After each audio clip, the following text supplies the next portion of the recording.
In the quiet town of Plainfield, Wisconsin, lived a man who seemed ordinary, until the world discovered the horrifying truth. His name was Ed Gein.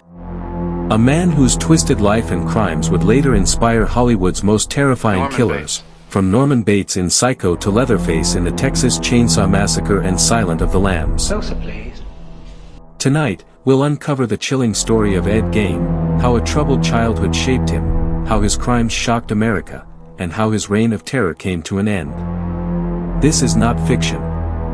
This is the real-life horror story of the Butcher of Plainfield.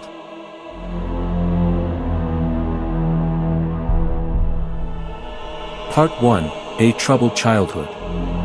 Ed Gein was born in 1906 in La Crosse County, Wisconsin. He was the son of George and Augusta Gein. His father was a weak, alcoholic man. His mother, Augusta, was the opposite, a strict, fanatically religious woman. When Ed was still a boy, the family moved to a remote farmhouse in Plainfield. It was isolated, miles from neighbors, surrounded by endless fields. This house would become the stage for horrors the world had never seen. Augusta controlled every part of Ed's life.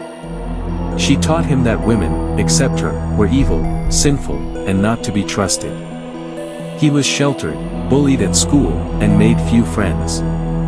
His only companion was his older brother Henry, though even that relationship was complicated. In 1940, Ed's father died from alcoholism.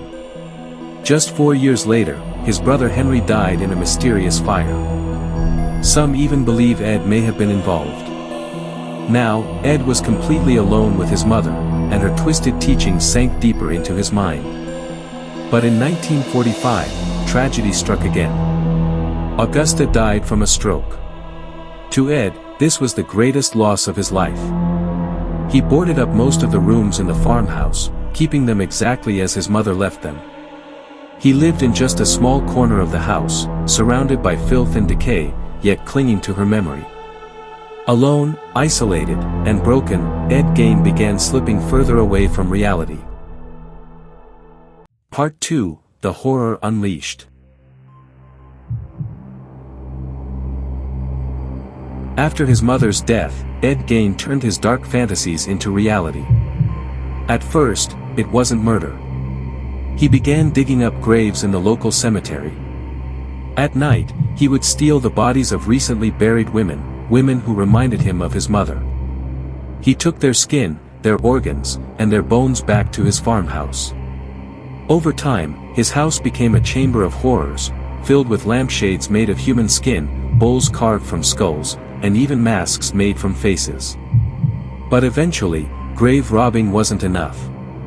Ed needed more. On November 16, 1957, hardware store owner Bernice Wardens disappeared in Plainfield.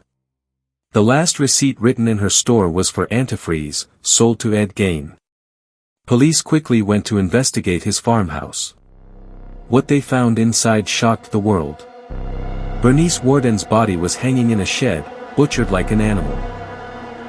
Inside the house, investigators discovered human remains everywhere, masks of human skin, organs in jars, a belt made of nipples, and even a suit made entirely from women's skin. Ed admitted to killing 2 women, Bernice Wardens and tavern owner Mary Hogan, but suspicions remained that there may have been more victims. His house was described as something out of a nightmare, a place that defied human imagination. Part 3, The End of Ed Gein. After his arrest, Ed Gein shocked investigators with his calm and quiet demeanor. He didn't seem like a monster. He spoke softly, almost childlike, as he described his crimes. In 1957, he was declared mentally unfit for trial and sent to a state hospital. Years later, in 1968, he was finally tried for the murder of Bernice Wardens. The jury found him guilty, but legally insane. He was committed to life in psychiatric care, where he remained until his death in 1984. Ed Gein spent the rest of his life in institutions, dying quietly of cancer at the age of 77. But his crimes never faded away. His story inspired countless books, films, and urban legends, forever changing the face of horror. The farmhouse where his crimes were committed was burned to the ground in 1958, but his name still haunts Plainfield. A reminder that sometimes, the most terrifying monsters are not found in the movies, but in real life, hidden in the most ordinary places. This was the story of Ed Gein, the man whose obsession with his mother, his isolation, and his madness turned him into one of history's most disturbing killers. What do you think? Was Ed Gein born a monster, or was he made by his childhood and his environment? Let us know in the comments, and don't forget to subscribe for more chilling true crime documentaries. Ed Gein's legacy lives on in horror cinema. His crimes inspired Norman Bates in Psycho, Leatherface in the Texas Chainsaw Massacre, and Buffalo Bill in The Silence of the Lambs. His twisted life became the blueprint for some of the most iconic villains in movie history. Thank you for watching.